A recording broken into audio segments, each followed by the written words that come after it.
seksual yang kita pelajari minggu lalu itu adalah organ-organ reproduksi yang untuk ciri khas dari setiap kelas, gitu loh. Jadi setiap kelas yang memiliki struktur reproduksi seksual kemarin itu menunjukkan khas untuk setiap kelas yang dari fungi. Nah, kalau Ascomycetes ini udah jelas dia memiliki organ reproduksi seksual ya, yang tadi disebutkan membentuk ascus. Nah, gitu. Kan namanya Ascomycetes, udah kan gampang sekali ingatnya ascus, membentuk ascus. Nah, ascus itu adalah sebuah kantong ya. Nah, kantong yang di dalamnya terdapat apa? Spora. Nama sporanya apa? Ascospora, Bu. Ascospora. Ya. Nah, ini contoh nih dari yang termasuk Basidiomycetes nih yang di gambar ini ya, membentuk tubuh buah yang besar nih. Kita bisa lihat di hitam nih. Yang hitam-hitam seperti ini termasuk Basidiomycetes. Ascomycetes ya. Karena memiliki organ reproduksi seksual ya, yang ascus, basidium, zygomedium ya, itu adalah produk dari reproduksi seksual ya. Nah, ini. Nah, jadi banyak sekali dari Ascomycetes ini yang membentuk makroskopis ya, masuk ke dalam kelas Ascomycetes ya. Nah, kita bahas dulu apa yang menjadi khas dari Ascomycetes. Pertama, hifa ya. Hifa ini bersekat. Berarti kalau mau lihat hifa ini bersekat, bercabang-cabang pasti jelas ya, bercabang-cabang kemarin udah dijelaskan. Karena ada yang hifa satu ketemu sama lain, dia saling melebur ya, beranastasmosis ya, bertemu bersatu sehingga bercabang-cabang membentuk suatu anyaman ya. Mau lihatnya di mana hifa bersekat atau tidak di mikroskop ya. Nah, itu bisa kelihatan walaupun menggunakan mikroskop cahaya ya. Kemudian Ascomycetes sebagian besar multiseluler ya.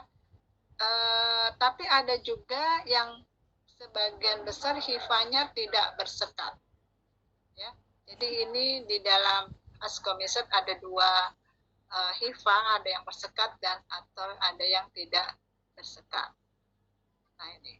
Jadi ada dua hifa di sini.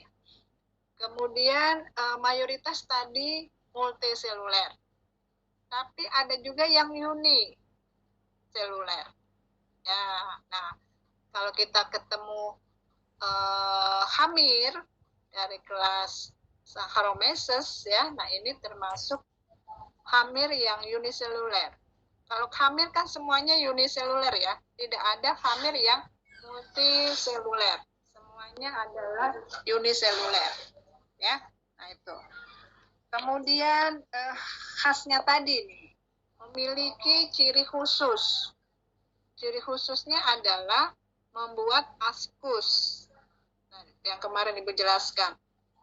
Ascus adalah hasil pertemuan dua hifa. Kemarin kan yang kompatibel ya, yang memiliki kemampuan untuk melebur di ujung-ujungnya ya, kemudian melakukan meiosis ya, meiosis lagi, sehingga nanti di dalam ascus itu ada 8 bakal calon spora ya, namanya ascospora.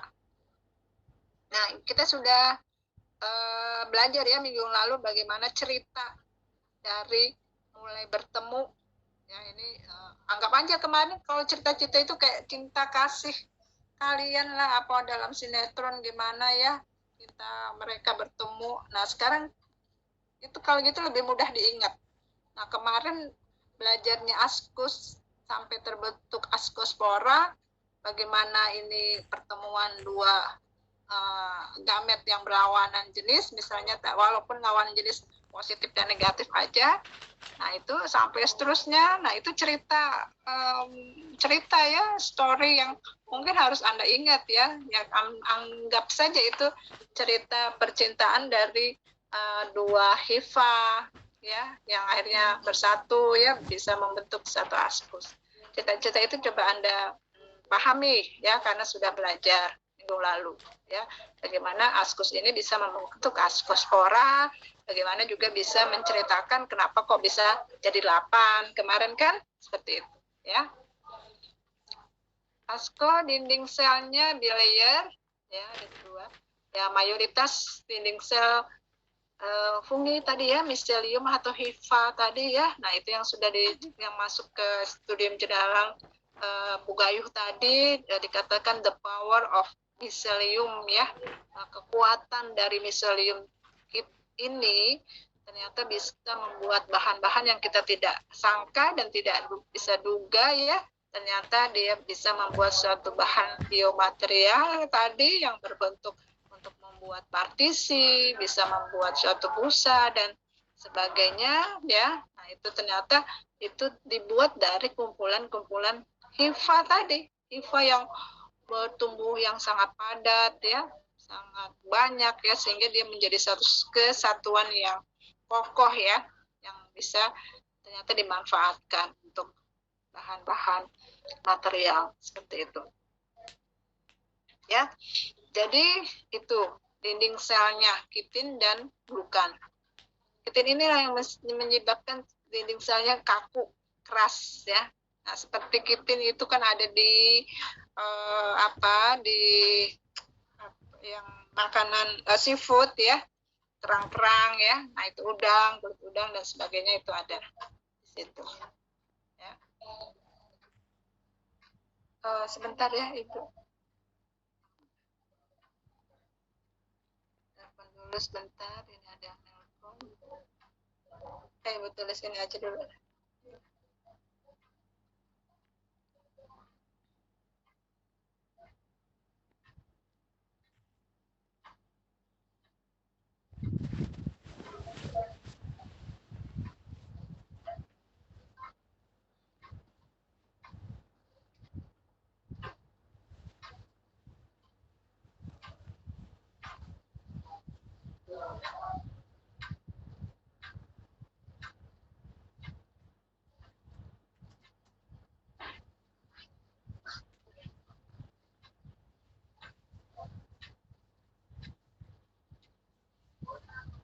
Nah, ya. Jadi itu. Jadi reproduksi. Nah, nanti memiliki tubuh buah yang kita sebut sebagai askokap, ya. Askokap tubuh buah khas untuk askomiset ini. Nanti kita lihat bagaimana askokap itu ya. Kemudian reproduksi seksual. Nah, tadi sudah disampaikan reproduksi seksualnya membentuk askospora.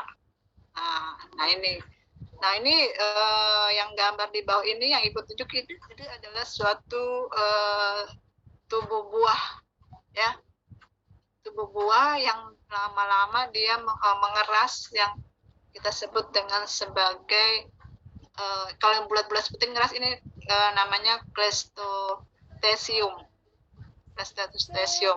Nah ini ada di atas daun-daun ya. Nah ini tubuh buah dari askomiset ya. Kemudian kalau reproduksi aseksualnya membentuk konidium ya, membentuk konidium. Jadi nanti konidia atau konidiumnya itu ada yang bentuknya itu, kalau askospora itu bentuknya hampir sama sih dengan konidium, nanti membentuknya seperti lonjong-lonjong kecil ya. Tapi ini ada yang askokap ini hasil dari seksual, tapi ada yang berupa konidium, ini berarti dari aseksual. Yang ini dari seksual, ini dari aseksual konidium.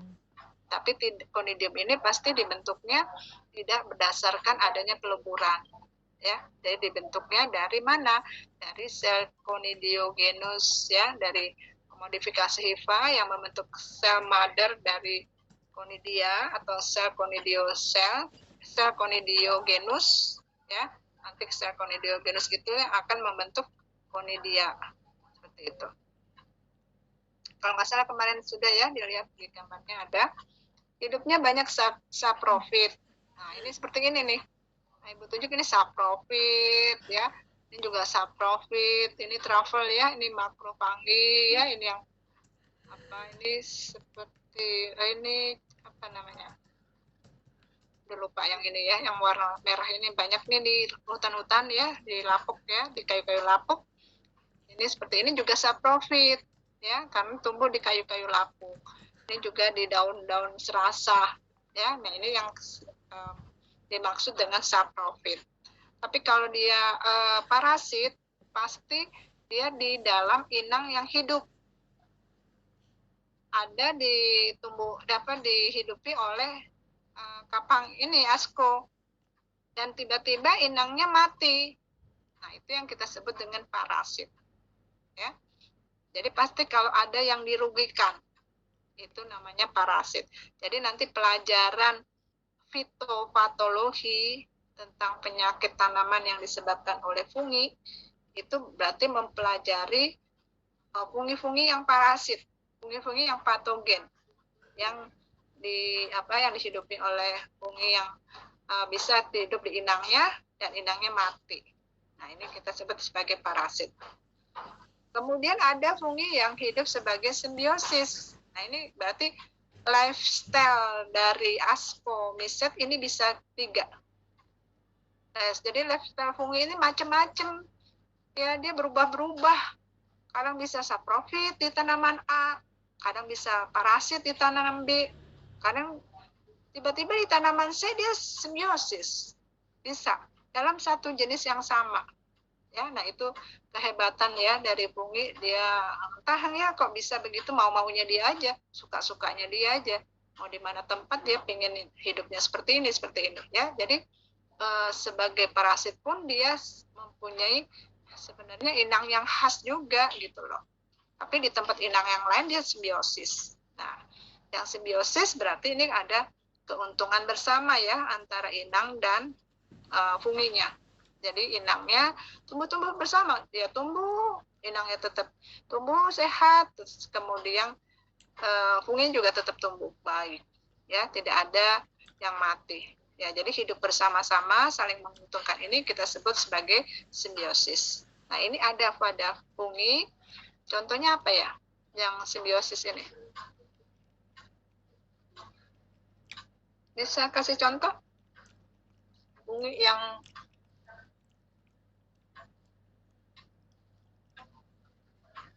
kalau yang parasit bisa kasih contoh?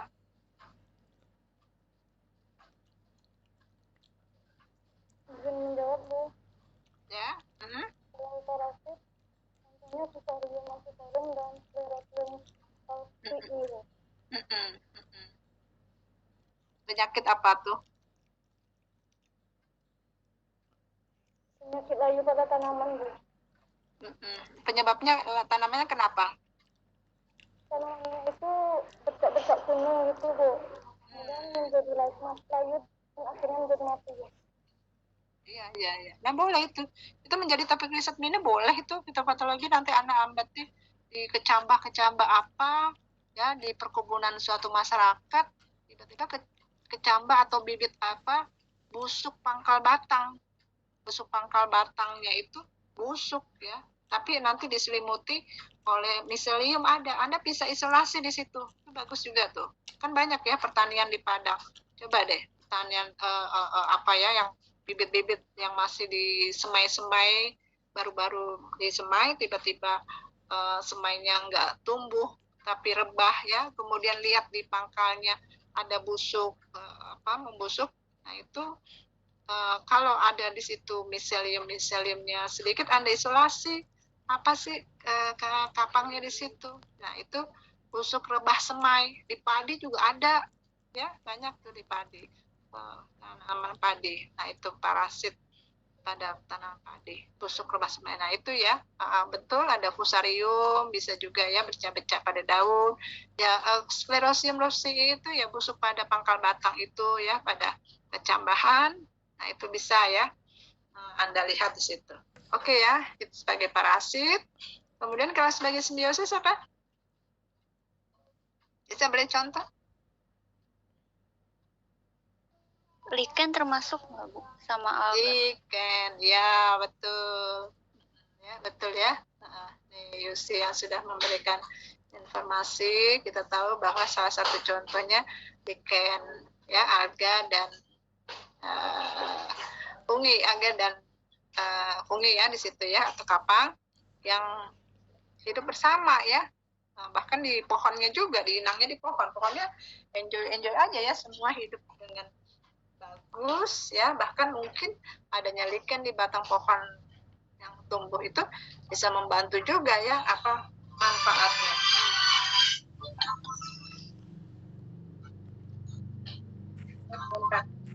Ya, halo. Apa?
Ini jadi ya ini bisa ditemukan simbiosis ya, tadi sampai simbiosis ini juga ada pada kapang endofit ya. Nah, Ibu kasih tahu kapang endofit itu adalah kapang yang tumbuh di dalam jaringan tanaman ya. Nah, itu jadi dia ada di dalam jaringan itu, jaringan daun, jaringan batang, jaringan akar, dia bahkan di bunga itu ada yang di dalam jaringan epidermisnya, mesofilnya itu ada, situ bisa tumbuh kapang ya. Nah, itu namanya kapang endofit ya. Nah, ini berarti sifatnya simbiosis juga ya. Kemudian ini bisa ditemukan pada makanan busuk, warnanya dapat merah ya. Jadi makanan-makanan kita busuk ada warna-warni, ada merah, coklat atau hijau. Itu akibat dari spora yang terbentuk sehingga akan berwarna-warni seperti ini, ya. Kemudian, nah ini sudah bersimbiosis ya antara ganggang yang pada lichen ya, pada lumut gerak ya, itu salah satu contoh yang bersimbiosis ya, seperti itu. Nah ini yang di bawah ini ya, ini adalah contoh dari simbiosis pada lichen ya. Nah ini salah satu contoh Ascocap fungi ya. Ya ini jadi hifa-hifa dari fungi-fungi ini bagaimana dia membentuk ascocap ya. Nah ini nanti ascocap itu sebagai tumbuh buah. Nah ini yang kita berbentuk seperti cawan kan, tumbuh buah yang berbentuk cawan. Jadi khas dari ascomycet ini ya, dia tumbuh buahnya kan kemarin tubuh buah yang ada ascocap, ya, ada apalagi acervulus, ya, sinemata, ya. Nah, ini adalah seperti ini, ascocap. Jadi dia membentuknya seperti cawan. Nah, ini bentuk cawan seperti ini. Ini adalah kumpulan dari hifa-hifa saja yang termodifikasi, yang membentuk seperti ini, ya. Nah, ini nanti di dalamnya hifa ini tumbuh ada askus, ya, askus di dalam sini, tapi di dalam tubuh buah ascocap ini. Nah, seperti ini. Nah, ini salah satu foto, ya, foto yang menggunakan SEM, ya, bagaimana hifa-hifa ini yang berbentuk seperti ini, ya, banyak macam-macamnya, ya, modifikasi dari hifa, ya. Nah, ini yang bersatu dengan sel-sel dari alga, ya, nanti dia akan membentuk seperti lichen seperti ini, ya. Jadi kali ini difoto melalui foto SEM, ya, sepertinya. Nanti ya tetap aja di sini ada alganya dari jenis apa, ya, kemudian ini funginya atau kapangnya yang membungkus dari alga-alga tersebut. Mereka hidup bersama, ya, dalam bentuk interaksi yang simbiosis, ya. Nanti dari lichen sendiri Anda bisa melihat banyak sekali morfologi dari lichen ini, seperti itu. Kemudian bentuk-bentuk dari ascomycet, ya, banyak sekali bentuknya. Ada yang besar satu, tadi sudah disampaikan sebagai Saccharomyces. Kemudian yang berbentuk banyak ini berbentuk miselium, misalnya Aspergillus, penicillin, dan Nerospora, ya. Kemudian ada yang membentuk tubuh buah, ya, yang jelas kasat mata ini pada silaria atau Nectria, ya, seperti itu. Nah, ini, ya, jadi ini contoh dari bentuk-bentuk morel, ya, ini pada ascomycet. Ini bisa biasanya pada kapang-kapang yang makro, ya. Nih, yang makro ini membentuk morel seperti ini. Truffle, ya, truffle. Nah, ini kapangnya namanya jenis dari truffle, TRUFL namanya, truffle, bacanya gitu, ya. Ada yang berbentuk kapang mikroskopis atau kita kenal dengan mold, ya. Atau ada yang termasuk di sini yeast, ya, yeast juga banyak masuk dalam kelas ascomycet, ya. Jadi dari fungi yang makro, ya, kemudian fungi yang mikro atau bentuk yang tunggal unicellular yeast, ini termasuk dalam kelas-kelas ascomycet, ya.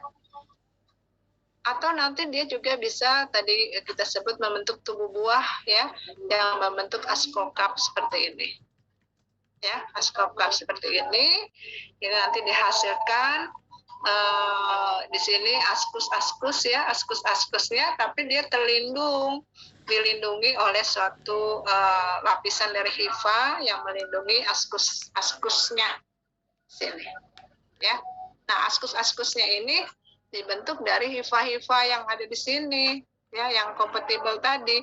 Cerita-cerita bagaimana story pembentukan askus, bagaimana pembentukan askus sampai menjadi ascospora, ya.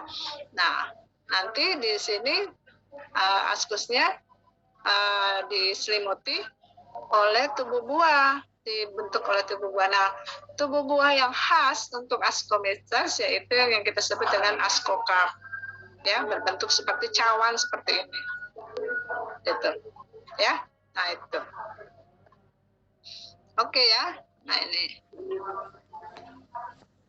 ini sudah, ya, kemarin, ya, tipe-tipe askus. Dari segi dindingnya ada unicata, ada bitunicata, ada protunicata, ya. Nah, kemarin sudah sampaikan ini. Nah, ini seperti ini. Unicato, ya, tidak ada lapisannya, ya. Ada inoperculato, ada operculator ya. Berarti ini ada tutup koper, itu ada tutup-tutupnya yang untuk membuka tutup sehingga askusnya bisa keluar ya. Ada yang prototunicator yang berbentuk seperti bulatan seperti ini ya, tubuh buah yang berbulat seperti ini ya. Atau yang nanti askusnya ada yang tipenya bitunicata, tapi di sini bitunicato ya tulisannya, karena ada bi berarti ada dua lapisan yang membuat askus ya. Nah ini tipe-tipe askus ya yang ada di ascomiset. Nah askusnya ini ada di dalam askokap. Nah ya askokap yang berbentuk cawan. Nah sini, nah ini nih dia nih. Kenapa ada begini lagi ya, namanya aja dia dilindungi dulu ya, supaya dia tidak kena pengaruh dari luar ya, lingkungan yang mencekam ya, sehingga terlindungi dulu sampai matang ya, sampai dia siap untuk dikeluarkan askosporanya. Makanya dibuat dalam suatu tubuh buah yang kita sebut sebagai askokap ya. Oke ya, ini bentuk-bentuknya. Ya, tadi ada contoh yang bentuknya cleistocium. Nah, cleistocium seperti ini nih. Tadi ada gambar yang hitam. Nah, ini yang hitam nih. Nah, ini bentuk cleistocium. Ya, jadi ada bentuk dari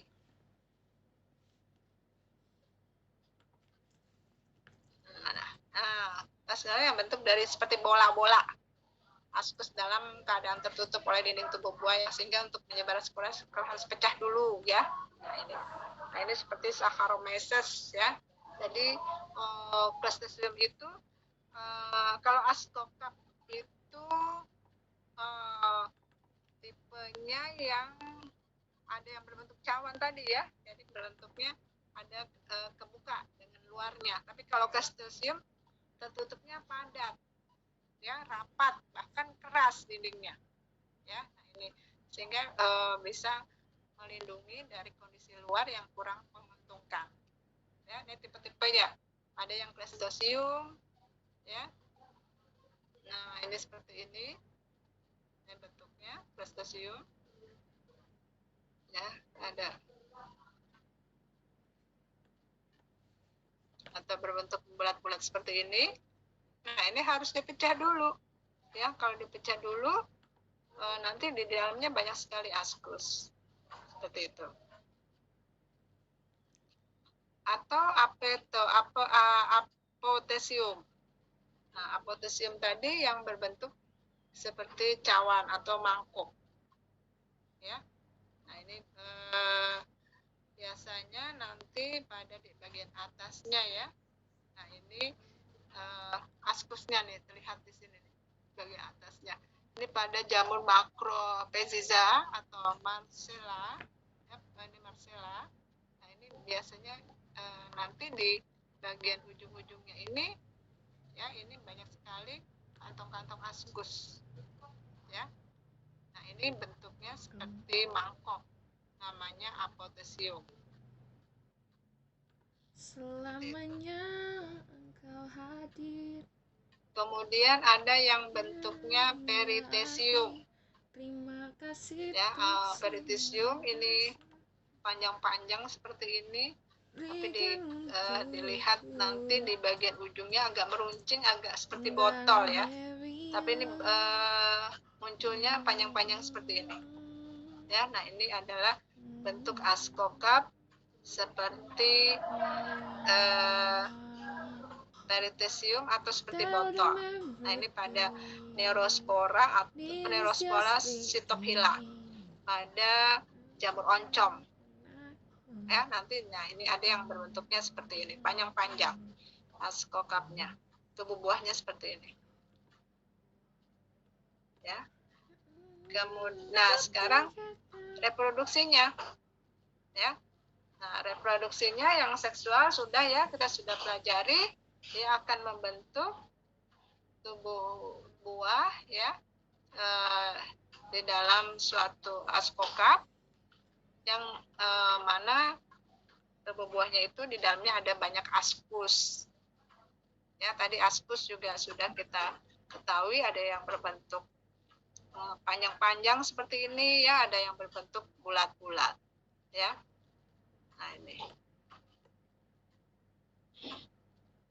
Dan di dalam askus terdapat 8 spora. Ya, nah ini sporanya 1, 2, 3, 4, 5, 6, 7, 8. Ini satu askus nih. Ini satu askus seperti ini. Nanti dalamnya ada 8 spora. Ya. Nah ini, atau begini dilihat seperti ini. Ini jelas sekali ya, masih kelihatan askusnya yang utuh ya. Membrannya masih utuh, yang di dalamnya masih utuh juga askus sporanya. Ya, belum pecah. Nanti kalau dia sudah matang ini keluar ya, pecah menjadi keluar ya, banyak sekali spora-spora di luar yang terlihat bulatan-bulatan lonjong seperti itu. Nah ini kalau aseksualnya bisa membentuk konidia ya.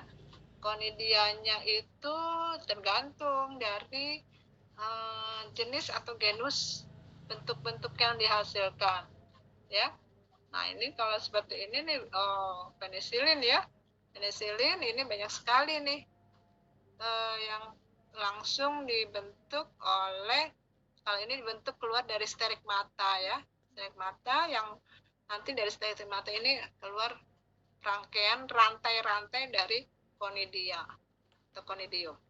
Nah itu adalah spora aseksual yang dihasilkan pada ujung hifa ya, yang akan membentuk rantai atau kelompok. Nah ini biasanya seperti buah nih, buah jeruk ya.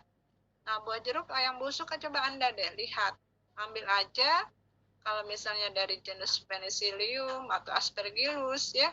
Nah ini nanti kelihatan konidianya berbentuk seperti ini ya, tidak diselimuti dalam suatu selaput, langsung dibentuk oleh sel konidiogenus atau ini dibentuk dari sterigmata seperti ini ya. Ini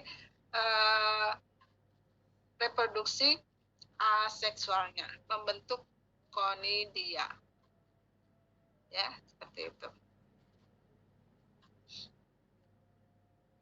Nah ini pada uniseluler, nah ini kita ketahui ini pada hamir ya, dari hamir nanti askus yang berbentuk bulatan ini kan ya. Nah ini pecah ya, satu askus ini nanti dia membuat sel ya, sel sendiri. Nanti dia selnya ini yang sudah tumbuh ini membuat semacam tunas ya, tunas yang menonjol ya dari induknya seperti itu. Nah lama-lama tunas ini akan terbelah ya menjadi dua seperti itu ya. Kemudian nanti dia lama-lama ini bisa ini adalah cerita dari ini, maaf ini cerita dari pembentukan askus. Maaf, ini pembentukan askus ya, tapi pada sel uniseluler ya, bukan yang pembentukan sel dari bading ya, bukan tunas ya. Ini pembentukan askus ya pada hamir ya. Hamir kan tadi termasuk yang uniseluler ya, seperti itu. Nah ini pertama membentuk seperti tunas ya, kemudian dia terbagi atas dua ya. Nah ini dari ini terbagi atas dua, kemudian dari dua sel ini melebur ya plasmanya, kemudian menjadi setelah plasmogami kemudian dilanjutkan dengan kariogami, penyatuan dari dua inti ya, dari inti. Kemudian dia membentuk seperti ini bading ya, yang bading yang diploid ya. Nanti dari bading yang diploid ini dia mengalami meiosis ya, yang dua meiosis menjadi 4 Ya, nah ini adalah contoh dari askus pada hamir ya yang akan membentuk tunas ya atau bading seperti itu. Ya, jadi diawali dulu oleh penyatuan dua plasma ya dari sel tunasnya ini, kemudian ikuti kariogami ya penyatuan inti, kemudian dia menjadi pembentukan sel yang diploid ya, kemudian diploid ini melakukan proses pembelahan meiosis ya, nanti dari dua ini menjadi 4 ya. Jadi dalam askus ini pada hamir dia akan membentuk 4 askospora ya. Nah ini khusus pada hamir ya, yang membentuk askusnya bulat, tidak seperti tadi. Kalau tadi kan bentuknya panjang ya, memanjang. Oh ini yang mana tadi? Nah ini askusnya, ini askus yang cerita pada minggu lalu gitu, mengapa dia bisa membentuk 8. Nah ini ada askus yang khusus berbentuk bulat ya, tadi ini cerita pada khususnya hamir seperti itu, yang mana dalam satu hamir isinya menjadi 4 inti. Nah ini adalah siklus hidup ya, siklus hidup dari secara keseluruhan ya, secara keseluruhan siklus hidup dari ascomycet ya. Nah kalau siklus hidupnya ascomycet ini tadi dari awal kita sudah tahu dia bisa melakukan reproduksi seksual dan aseksual. Nah ini siklusnya seperti ini ya, jadi siklusnya bisa dijalankan secara bersama-sama sporanya. Jadi spora yang ada mau berkecambah di alam ya tergantung mau spora yang dari hasil aseksual atau spora yang dari hasil seksual. Nah ini jadi bagaimana siklus hidup dari ascomycet. Nah ini yang diceritakan. Kalau siklus hidup dari ascomycet kita sudah ketahui dia bisa melakukan 2 reproduksi, aseksual dan seksual. Anda harus ceritakan bagaimana siklusnya. Jadi ini bersiklus, jadi ya muter-muter di sini aja ya. Kalau namanya siklus kan, baik itu siklus yang seksualis seperti ini, maaf kita nggak pakai petunjuk ya, seksual seperti ini, atau seksual yang seperti ini. Nah ini adalah yang seksual, yang di atas adalah yang aseksual ya. Nah kalau yang di atas ini ceritanya kan singkat nih, bagaimana siklus aseksualnya. Nah berarti dia hanya ceritanya mulainya dari sini aja nih. Nah misalnya nih contoh aseksual yang dibentuk dari hifa yang membentuk conidiophore ya. Kemudian nanti dari conidiophore nih ada vesikula. Vesikula ini nanti muncul sterigmata. Nah dari sterigmata ini nanti bisalah dia itu yang keluar yang memproduksi conidia seperti itu ya. Nah ini conidianya. Jadi conidia yang dihasilkan secara aseksual saja, tidak ada peluburan 2 gamet ya, seperti ini kan. Nanti nah conidia berkecambah. Nah ini tutup aja deh biar jelas. Nah ini conidia berkecambah dari yang aseksual ya. Nanti conidia yang bercambah ini membentuk tabung miselium. Ini baru 1 ya. Nah ini tabung miselium seperti ini ya. Nanti miselium ini terus menjadi dewasa ya, bercabang-cabang ya, menjadi bentuk miselium. Akhirnya dari miselium ini ada yang mempunyai kemampuan untuk membentuk conidiophore lagi dan seterusnya ya. Jadi ini muter-muter aja di sini. Dari mana di antara hifa ini bisa yang membuat yang termodifikasi ya, yang termodifikasi membentuk conidiophore, vesicula, dan stigmata, dan akhirnya membentuk conidia. Ya. Nah, ini cerita dari reproduksi aseksual. Ya, oke ya. Nah, bagaimana cerita siklus hidup yang seksual? Nah, ini cerita lingkaran ini nih yang diceritakan. Dan sih kalau suruh ada pertanyaan bagaimana siklus hidup ascomiset, basidiomiset, zigomiset ya. Nah, ini kalau ditanya siklus hidup, berarti yang Anda jawab adalah siklus hidup bagaimana siklus reproduksi seksual dan aseksualnya. Begitu. Nah, ini. Jadi kali ini karena kita membahas tentang ascomiset ya, jadi kita membahas juga tentang siklus reproduksi seksual dari ascomiset. Kalau yang seksualnya membentuk conidia, tapi yang ini yang aseksualnya, tapi ini yang siklus yang seksualnya. Ya, seperti itu. Oke, ini ceritanya mulainya dari mana? Yang mulainya dari ini dulu lah sini ya, dari askokap ini kan tadi kita lihat banyak mengandung askus ya. Nah, ini dilihat nih, askusnya sudah matang ya, bisa bertebaran kemana-mana, bertebaran nih ya. Jadi, karena dia ini keluar askusnya dari askokap ini, yang termasuk ascomiset. Nah, askusnya namanya askospora kan. Di dalam askus ada askospora. Askosporanya yang bertebaran. Nah, askosporanya bertebaran, jatuh di substrat yang cocok, dia akan tumbuh menjadi kecambah. Jadi kecambah tumbuh awalnya micelia. Ya.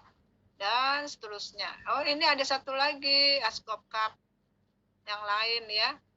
Askospora yang lain tumbuh bercabang ya, menjadi hifa. Hifa tumbuh dewasa terus sampai dia matang dan memiliki kemampuan dari hifa yang tumbuh berlainan ini. Ada kemampuan hifa yang satu memiliki antheridium, yang satu memiliki ascogonium. Nah, ini cerita dari ascomiset. Jadi sudah memiliki gamet yang bisa dibedakan. Ya. Nah, ini gametnya di sini adalah antheridium dan ascogonium. Seperti itu. Ya, nah ini dia bersatu, berlebur ya, membentuk plasmogami situ. Ya, nanti dari antheridium ini akan mengeluarkan akan memberikan intinya ya ke dalam ascogonium. Ya, jadi dia ada memiliki hifa di dua inti di dalam hifa ini. Ya. Ya, terusnya ya. Nah, ini sampai dia bisa membentuk suatu askus. Ya. Nah, ini askusnya ini di dalam kantong askokap. Seperti ini. Ya, jadi ini ada hifa yang di karyotik. Ya, ini ada askusnya. Ya, nanti terus akhirnya dia sudah plasmogami, lanjut ke kariogami. Ya, kariogami peleburan inti ya menjadi persatuan inti ya, menjadi dua inti. Kemudian di sini menjadi inti yang diploid. Ya, diploid. Ya, kemudian dia mengalami meiosis ya. Dan seterusnya ada hifa yang 4 menjadi 4 ya. Kemudian dia mengalami mitosis, akhirnya dia bisa membentuk 4 lagi ya, menjadi 8 askospora. Oh, maaf ya, berarti di sini habis mitosis dia melakukan meiosis ya, akan meiosis kembali ya. Jadi dari yang 4 menjadi 8 ya. padahal ini masih di inti ya, di inti, tapi ini mengalami meiosis ya. Nah ini perlu dipertanyakan juga ya, kenapa kok ini meiosis dan ini mitosis ya. Biasanya kalau masih pembelahan di dalam sel ini kan meiosis ya, 2 kali meiosis sehingga menjadi 8. Tapi ini meiosis 4 ya. Kemudian dari 4 ini mengalami mitosis. Mitosis menjadi 8 askospora. Ya. Nanti ini coba Ibu cari yang lebih pastinya lagi, apakah dia mengalami 2 kali meiosis ya, yang seperti Ibu jelaskan minggu lalu, atau memang dia mengalami meiosis setelah itu mengalami mitosis ya. Nah ini ada ketidaksinkronan seperti minggu lalu ya. Coba nanti dicari tahu kembali apakah untuk askospora dia 2 kali meiosis atau 1 kali meiosis dan 1 kali mitosis ya. Nah sehingga dia bisa membentuk yang dari 2 menjadi 4, kemudian membelah lagi menjadi 8 ya. Jadi memang kita ketahui dalam askus ini terdapat 8 askospora ya. Nah oke, ini sudah selesai sampai di sini ya. Nah ini nanti begini lagi seterusnya ya. Dari sini askus yang terdapat di askokap ini sudah matang, pecah ya, kemudian tersebar kemana-mana ya. Nah, nanti menjadi miselium dan seterusnya lagi begini. Yang jadi namanya siklus, tolong ceritakan siklus hidup ya, berarti siklus melingkar gini, balik lagi ke sini lagi ya, tidak ada titik titik hentinya gitu ya, karena dia berupa siklus ya. Nah ini oke, sampai sini ada yang kurang jelas tidak?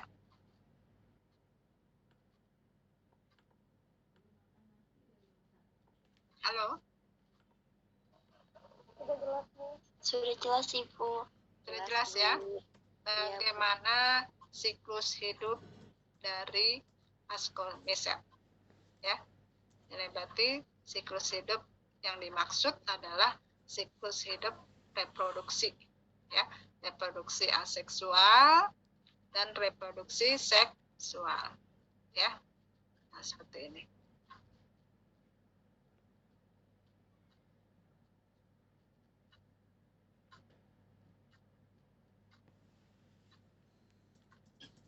Ya ini klasifikasinya saja ya. Ada yang masuk protoaskomiset, ada yang euaskomiset ya. Yang proto itu masuknya proto awal ya. Yang itu yang masuk uniseluler itu masuk proto. Yang EU ini adalah yang betul-betul bisa ada hifanya ya, hifanya. Jadi EU ini kan euaskus maksudnya sejati ya. Askomisotes yang sejati ini yang awal nih, yang awal sekali, jadi masih yang bersifat uniseluler. Jadi hamir atau sel lagi ini adalah awal dari masuk golongan dari askomiset ya. Karena apa? Karena dia tidak belum bisa membentuk hifa ya, jadi namanya proto awal gitu. Tapi kalau sudah memiliki kemampuan untuk membentuk hifa, berarti dia sudah masuk yang sejati ya, euaskomiset ya, seperti itu. Ada askosporanya ya dan sebagainya. Ini masuknya salah satu contohnya genus penicillin ya, atau aspergillus ya. Nah, ini adalah salah satu contoh dari askomiset. Tadi dia banyak bisa membentuk conidia. Ini Saccharomyces ya, atau hamir ya. Ini sudah mungkin dah jelas ya, sudah harus tahu ya bahwa ini dia hidupnya yang uniseluler ya. Lihat jelas ini pada gambar foto mikroskop SEM ya. Maksudnya selnya sendiri-sendiri seperti bakteri, tapi dia lebih besar ya. Seperti itu. Ini yang hijau-hijau nih pakai pewarna fluorescence ya, sehingga warnanya hijau. ini pakai mikroskosem ya, sehingga terlihat jelas nih bagaimana tunasnya ya. Ini dalam bentuk koloni-koloninya. Nah, ini salah satu contohnya genus Neurospora ya, Neurospora. Ya, ini pada kayu terbakar pada musim hujan. Nah, ini nanti ada bisa ditemukan khasnya seperti ini ya. Neurospora Cytophila. Nah, ini pada oncom. Pernah makan oncom nggak? Nah, Ibu. Pernah ya. Coba aja jamur oncom. Ini bisa jadi mini riset tapi harus pakai mikroskop ya. Ada oncom yang diketemukan di pasar apa? Pasar Padang, Pasar Raya Padang. Ada mikroskop. Oh, bentuknya gini. Oh, oncom yang ketemu di mana? Ya. Oh, bentuknya gini. Kalau terus berbagai pasar Anda temukan oncom dengan bentuk morfologinya sama, ini bisa disimpulkan bahwa pasar A, B, C, D oncomnya itu dibentuk dalam satu spesies yang sama. Ya, itu udah jadi suatu mini riset Ibu rasa. Tapi ya memang ini harus pakai fasilitas lab ya, karena harus melihat bentuk organ reproduksinya. Ya, Anda udah tahu oncom kayak gini. Atau Anda mau lihat jamur tempe. Jadi dari tempe-tempe aja Anda ambil itu miseliumnya yang putih-putih, Anda mikroskop ya, mungkin agak sedikit tua dikit sehingga bisa nanti kebentuk sporanya. Lihat di mikroskop. Tempe dari pasar A, mikroskopnya ini, tempe dari B ini. Lihat perbedaan karakternya di organ reproduksinya. Nanti rhizopusnya itu macam-macam. Ada Rhizopus oryzae, ada Rhizopus oligosporus, ada Rhizopus apalagi gitu kan. Nanti Anda lihat di NCBI Rhizopus itu apa saja spesiesnya. Nah, itu banyak. Nanti lihat di Kota Padang pasar ini Rhizopusnya bentuknya seperti ini. Nanti cocokkan dengan kunci identifikasi ya, atau foto dan gambarnya mikroskop. Oh, ini gambar foto mikroskop oryzae. Ini di Bukit Tinggi, pasar Bukit Tinggi, Rhizopusnya begini. Oh, ini termasuk Oligosporus misalnya.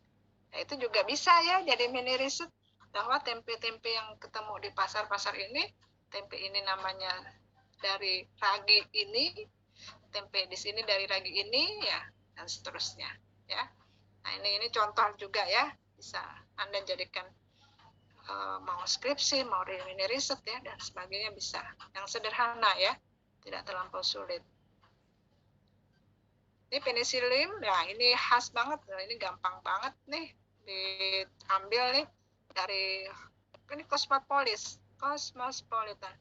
Ya, jadi awal sekali kan yang temu antibiotik kan dari penicillin ini ya, penicillin notatum ini. Ya, nah ini penicillin notatum, penicillin chrysogenum. Nah, penicillin chrysogenum dan notatum ini yang menghasilkan penicillin. Nah, hasilnya gini, hijau di tengah, kemudian pinggir-pinggir putih. Ya, nah ini koloni dari gambar koloninya. Tapi kalau mikroskopisnya Anda harus ketemui seperti ini, kipas. Bercabang-cabang ininya. Nanti ini conidiopor, nanti stigmatanya di sini bercabang-cabang, gitu. Jadi membentuk seperti kipas, ya. Aspergillus ini juga banyak, dan Cosmopolitan. Hampir semua airborne ya, fungi airborne itu ada tuh Aspergillus. Pokoknya yang hitam-hitam, ada yang hijau ya, ada yang hijau lumut, hijau tua ya, dan sebagainya. Nah, ini khasnya dia membentuk ini sporangium ya, itu. Ini secara aseksual seperti itu. Nah, ini ada konidianya. Nanti di sini ada fisikalnya ya, yang tonjolan membesar di ujung conidiokur itu fisikal, tapi nanti ini diselimuti oleh membran ya. Ini banyak sekali nih sudah keluar nih, maksud Ibu nih kalau udah pecah-pecah Anda hanya ketemu yang bulat-bulat aja, tapi yang lebih baik kalau itu ketemu yang ini lengkap nih. Nah, khas yang begini nih bisa kita identifikasi paling nggak tingkat genus saja. Ini udah masuk genus Aspergillus. Ya, ada conidiumnya, ada sporangiumnya yang kelihatan masih ya masih sedikit utuh ya, walaupun mungkin udah pecah apa namanya yang sudah bertebaran. Ya. Kalau yang gambar ini gambar dari SEM ya, mikroskop SEM. Kalau cahaya mungkin bisa gambar dapat seperti ini. Oke ya. Nah, ini Ascomyces yang menguntungkan ya, macam-macam. Yang ini yang pada umumnya tadi ya, yang termasuk yang sudah di industri kelas dunia ya, pada umumnya kita dari fungi itu bisa menghasilkan obat ya, antibiotik, kemudian dari segi makanan ya, banyak dari itu, kemudian bahan-bahan organik, enzim ya dan sebagainya. Nah, ini bisa adalah yang manfaat ya buat fungi pada umumnya ya. Tapi tadi dari yang mendengarkan studium general banyak sekali ya ternyata manfaat di fungi selain yang disebutkan. Berarti tadi sebenarnya dari yang Ibu sampaikan dari 17 produk industri, 10-nya itu bisa dibuat oleh fungi tadi. Ibu ingat sekali. Tadi untuk membuat kedap suara aja pun bisa dari fungi ya, karena dia mempunyai kekuatan dari miseliumnya ya. Tadi seperti itu. Banyak sekali yang bisa digali. Gak hanya dari makanan ya, kemudian dari obat ya, dari lainnya ya, tadi sudah disampaikan oleh studium general tadi. Roti ya, apa sih bisa buat apa ya, roti. Nah, ini bisa dimakan, ini katanya enak nih, jamur truffle ini. Morsella esculenta ya. Nah, ini Morsella esculenta dan Sarcoskipa coccidae ya. Neurospora Cytophila nih bisa nih untuk oncom ya. Nah, ini Saccharomyces untuk wine, Saccharomyces untuk roti, Penicillium untuk antibiotik ya. Penicillin camberti ya. Dan Penicillium Roquefort ini untuk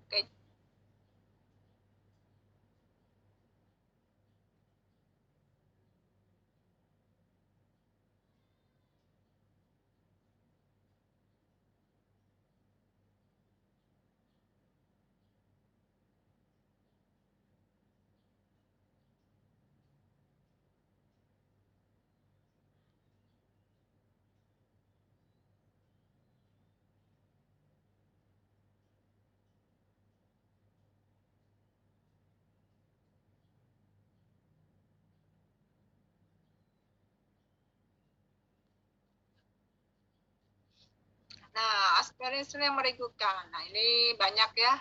Nah, ini pada penyakit tanaman ya. Nah, pasti oh ya, tadi Ibu katakan parasit itu kalau tanaman mati ya. Tapi sebenarnya nggak sampai mati. Dia cuma mungkin membuat membuat bercak-bercak saja ya. Nah, kalau ada mati ya bisa juga, mungkin kalau sudah terlalu ganas parasitnya bisa tanaman ikut mati. Tapi kalau hanya nggak mati tetapi membuat kerusakan ya, kalau lama-lama kebanyak rusak daunnya, akhirnya bercak-bercak hitam semua, nggak bisa berfotosintesis dengan baik ya, juga akhirnya lama-lama mati. Tapi kalau masih daya tahan inangnya ini masih kuat, hanya menimbulkan bercak sebagian dari daun, ya ini menimbulkan gejala seperti ini ya. Nah, ini mungkin parasit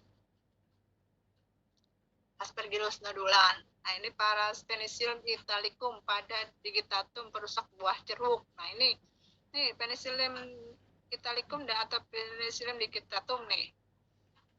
Jeruk ini tomat. Apel Penicillium axpasum ya, apel.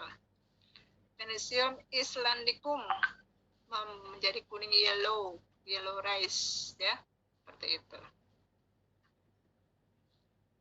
Toksik. Nah, ini Aspergillus juga yang banyak menyebabkan alpha toksin. Ya, jadi kita harus hati-hati dengan jenis Aspergillus. Nah, ini ada yang ada toksik ya, yang menyebabkan kanker hati.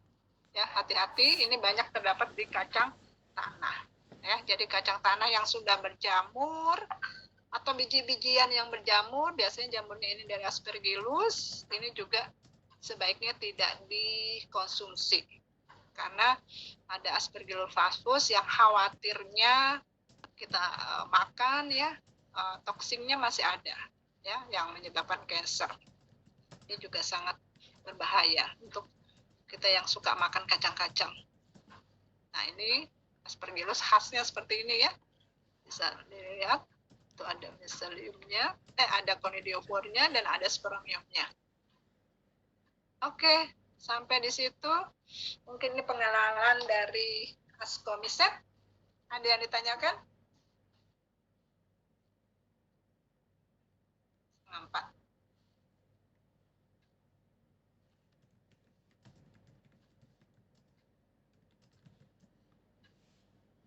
Ada yang ditanyakan tidak?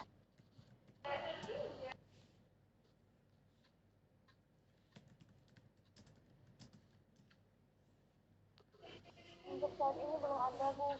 Oh, belum ada. Oke ya. Tadi itu ya. Tadi pengenalan tentang Ascomycet ya.